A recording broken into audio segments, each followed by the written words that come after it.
마태복음 5장 38절에서 48절입니다. 38, 39절. 눈에는 눈으로, 이에는 이로라는 말도 너희가 들었다. 그러나 나는 너희에게 말한다. 악에 맞서지 말라. 누가 내 오른뺨을 치거든 왼뺨마저 돌려대어라.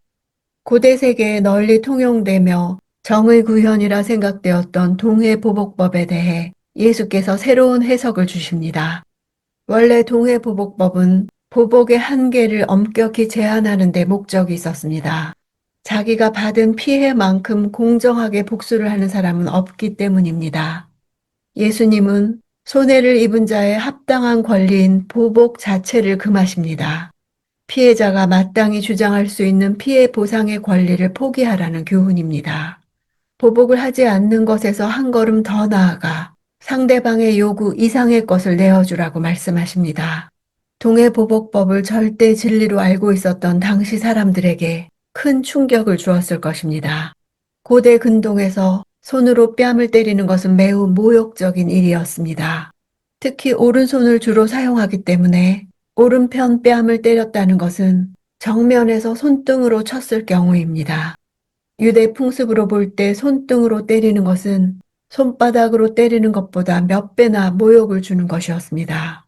고대 유대인의 문헌을 보면 같은 신분의 사람끼리 손바닥으로 상대방을 때렸을 경우에는 벌금이 사전인 반면 손등으로 때리면 벌금이 100배인 400전을 내야 한다고 기록되어 있습니다.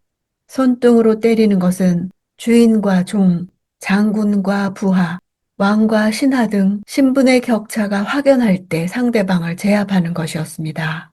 같은 신분인데도 손등으로 상대방을 때리면 그것은 폭력과 모독의 죄를 동시에 범한 것이기에 벌금의 차이가 크게 나는 것이었습니다. 신분의 차이가 나는 윗사람에게 손등으로 뺨을 맞은 사람들이 전형적으로 취하는 태도는 사죄하며 고개 숙이고 물러나는 것입니다. 당시 사회는 그렇게 신분이 주는 압박이 있었습니다. 그런 상황에서도 상대방에게 왼편도 돌려대라는 것은 보복을 포기할 뿐 아니라 상대의 분노에 자신을 더 내어줄 각오까지 하라는 것입니다. 고통과 모욕을 견디면 피해자가 도리어 주도권을 가지게 됩니다. 왼편을 돌려대면 이제 고민에 빠지게 되는 건 상대방입니다. 40절. 누가 너를 고소하고 속옷을 가져가려 하거든 겉옷까지도 벗어주어라. 겉옷은 가난한 사람들의 마지막 담보물입니다. 겉옷을 담보로 맡길 정도가 되었다면 당시 사회에서 가장 취약한 계층입니다. 오늘날과 비교할 수도 없을 정도로 실업률이 높았고 사회복지제도도 없고 신용대출도 없는 사회였습니다. 유대인의 율법은 취약계층이 겉옷을 맡기고 돈을 빌릴 경우 밤이 되면 반드시 그 옷을 채무자에게 돌려줘야 했습니다. 가난한 사람에게는 겉옷이 밤에 덮고 잘 이불이기도 했기 때문입니다. 아무리 빚을 못 갚아도 겉옷은 채권자가 가질 수 없었습니다. 그래서 화가 난 채권자가 겉옷을 가질 수 없으니 속옷을 갖겠다고 고소한다면 속옷도 주고 겉옷까지 주라고 하시는 것입니다. 그러면 채무자는 벌거벗은 채 집으로 돌아가게 될 것이고 오히려 채권자가 부끄러운 일을 행한 것이 드러날 것입니다. 상대방은 폭력으로 다가왔는데 폭력으로 대응하지 않고 폭력의 악순환을 단절하는 것입니다. 41절. 누가 내게 억지로 1밀리온을 가자고 하거든 2밀리온을 같이 가주어라. 당시 로마 제국법상 로마 군인에게는 강제 현장 집행권이 있었습니다. 현장에서 민간인을 징발해 짐을 지고 가게 할 수 있었는데 다만 그 거리를 1밀리온, 즉 1.5km까지로 제한했습니다.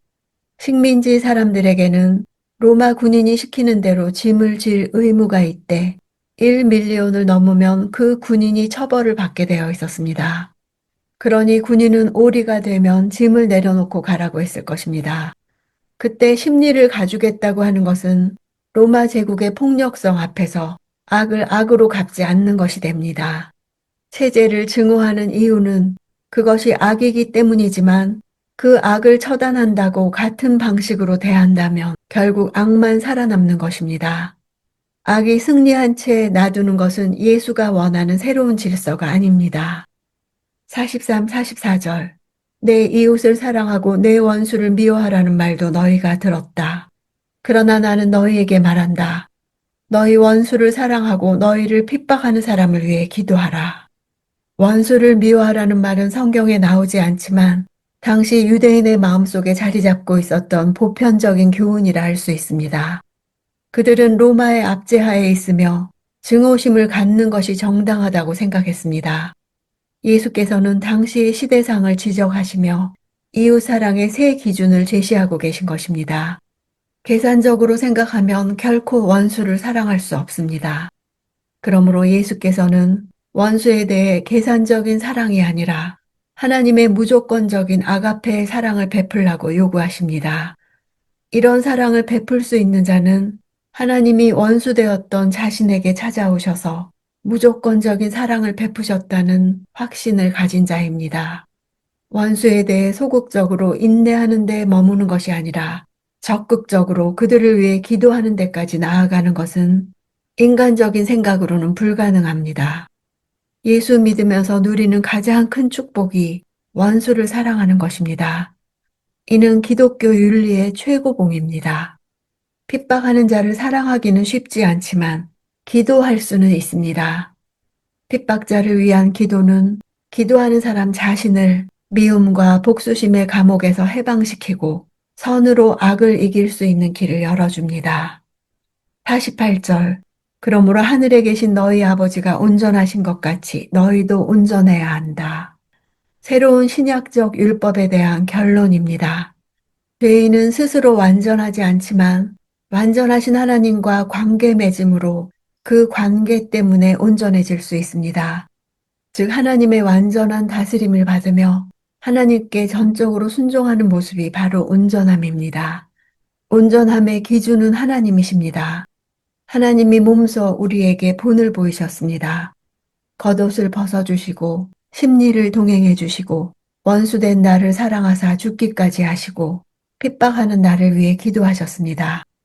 예수님은 구약의 계명들을 내면화시키고 강화시키고 확장시키고 능가하고 초월하고 또는 무효화시킴으로써 그 계명들을 성취하셨습니다.